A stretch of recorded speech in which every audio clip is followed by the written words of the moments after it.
While Venezuela mourns, questions are already being asked about how the country will move on. But despite the obvious esteem reserved for Hugo Chavez among parts of society, some analysts say it's far from certain that his successor will be from his camp. I think Chavez's legacy will be, he will be remembered as the man who brought to Venezuela high hopes of political, economic and social change. And he was successful in keeping that hope alive. But he will also be remembered as the man who failed to bring Venezuela into a path of prosperity and progress. He will always be remembered as a man which, despite his charisma, his power, his influence, failed to strengthen Venezuela's democratic institution, tackle corruption, and increase citizen security. Chavez will remain a divisive figure in Venezuela, and clearly he will continue influencing the political process, his shadow. Now, Maduro is going to be challenged from a social and economic point of view. The government recently announced a devaluation of the currency, and there are shortages of food, medicine, basic foods. And this is creating a very interesting dynamics at a moment where Venezuelans are seeing their purchasing capacity being affected.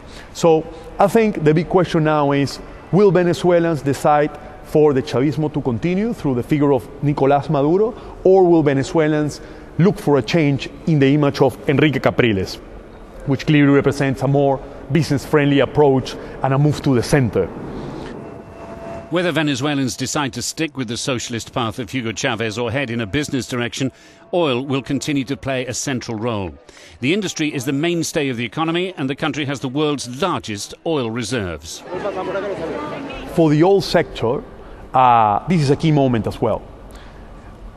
The key oil players which are waiting and on hold on their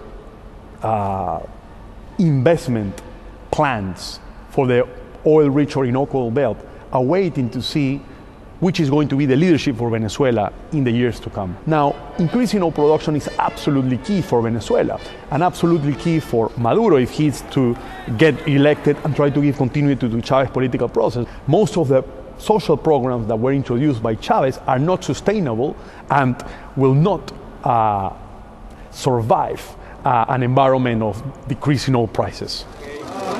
Relations with the United States have been tense in recent years. The socialist Chavez was never afraid to challenge the US. Even after he died, Washington was accused of interfering in Venezuelan affairs.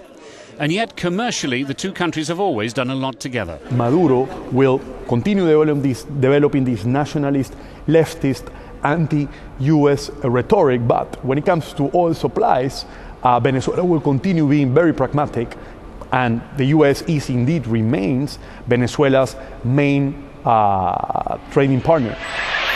Chavez ruled Venezuela for 14 years. Now the constitution says there must be a new vote within 30 days. But some politicians say the electoral authorities won't be ready in time, and Venezuela's future direction will have to wait.